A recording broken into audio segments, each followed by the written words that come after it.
So I have to say, this is quite a fantastic article from The Guardian. This is by Raphael Beher, I think that's how you say it. I'm terrible at pronouncing names, I really am.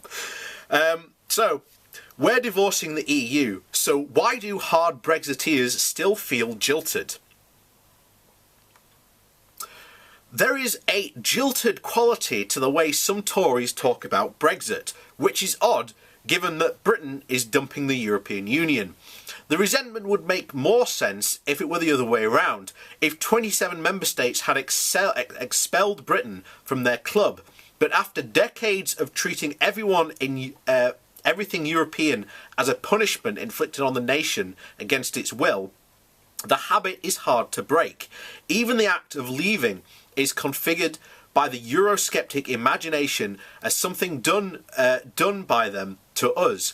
There is an illustration in the resignation letter sent by George Eustace, an agricultural minister, to Theresa May last week. Eustace was appalled by the prospect of an Article 50 extension, which he fretted would be the final humiliation of our country. He said the European Commission had not behaved honourably and had deliberately made progress slow and difficult. Yes, George, it would have been quick and easy without all those meddling Brussels bureaucrats. It doesn't require a romantic attachment to the EU to find such Brexiteer tantrums tedious. All it takes is an ability to imagine what the process looks like from the other side of the negotiating table. Immediately after the referendum, a big fear in Brussels was contagion. Zealous leavers had cultivated the idea that cast Britain as the loose thread that, once pulled, would initiate a pan-European unravelling. No nation would be immune. EU leaders were then determined that the British experience should not invite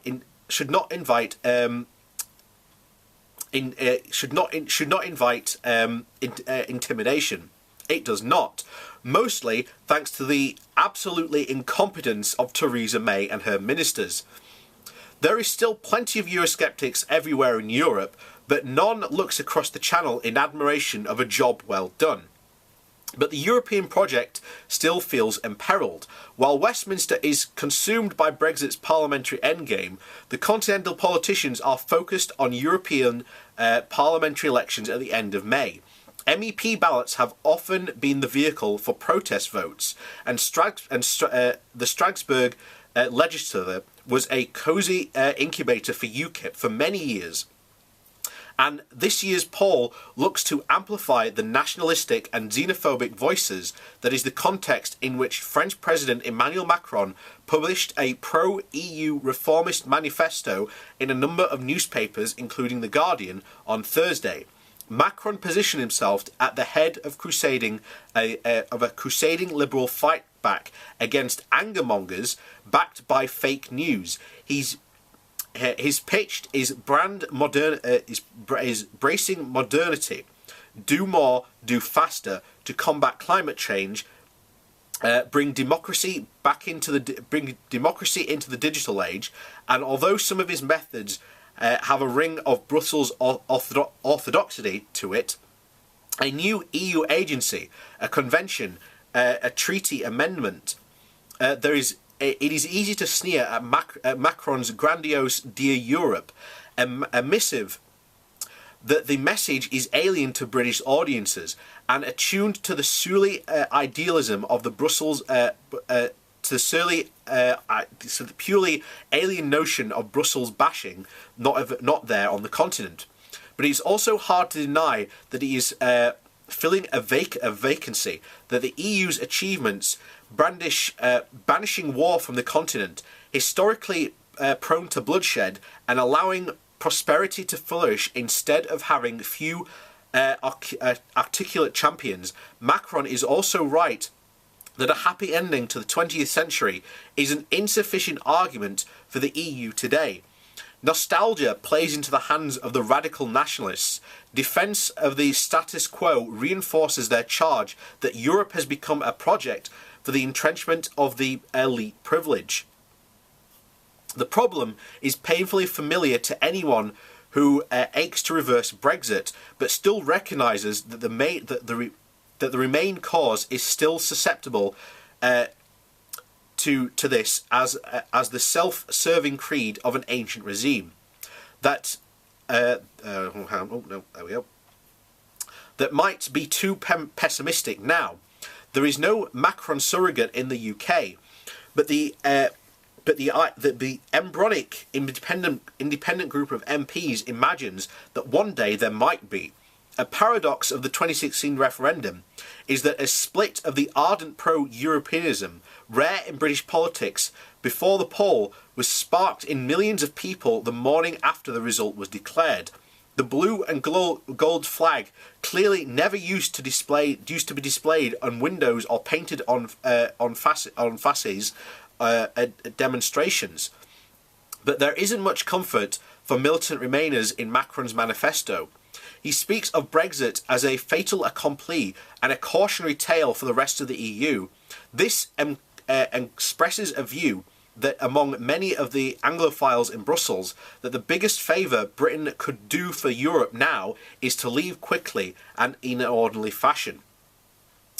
That encompasses a rise not out of a vindictiveness or an imperial Nipponic ambition.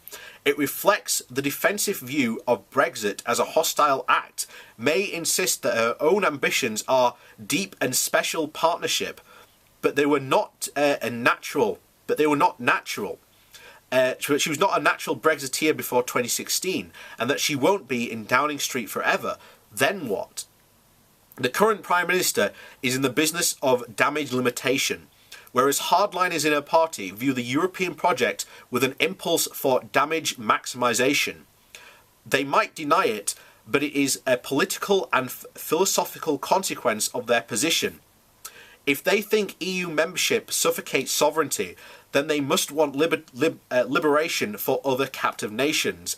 And if none heeds the call for freedom, and instead the EU collectively thrives without Britain, there will not be a retrospective case for having left. That is why Brexiteers relish every symptom of economic and social trauma on the continent. The Tories in the European Research Group would not be so crass as to sport high-vis jackets at the Commons chamber, but they were watching the Yellow Jackets protests, bringing chaos to Paris streets. You can't bet they weren't rooting for the besieged French president, and Macron knows it. He sees darkness in the underlying character of Brexit, as many EU leaders do. They see it perhaps better than May. She is squinting through the lens of parliamentary arithmetic and party management. Tory Eurosceptics have their view warped by the need to always be viewed as victims of Brussels. The missing angle, the virtual perspective from the other side of the table, is that Brexit is not something Europe is doing to Britain. It is something we chose for ourselves, and we are now inclining on our neighbours. And that's true. Brexit has always been the political project of these Brexiteers, and they have been the ones that have been pushing for this. No one wanted a referendum, by the way. In 2015 there was a poll done for this if people wanted a referendum, and people resoundingly said no, we don't. This was a poll done by a very hardcore elites, and this is what's so funny when you have people like Jacob Rees-Mogg and Nigel Farage going that the European Union is all about the elites, and it's the elites that want to keep us in. But Nigel Farage and the people behind the Brexit campaign are some of the biggest elitists in the UK. So why on earth are we meant to follow them and, champion their ideas when they are saying you shouldn't be championing people who are of the elite? This is a really strange paradox which most Brexiteers can't seem to get their head around, but there you go.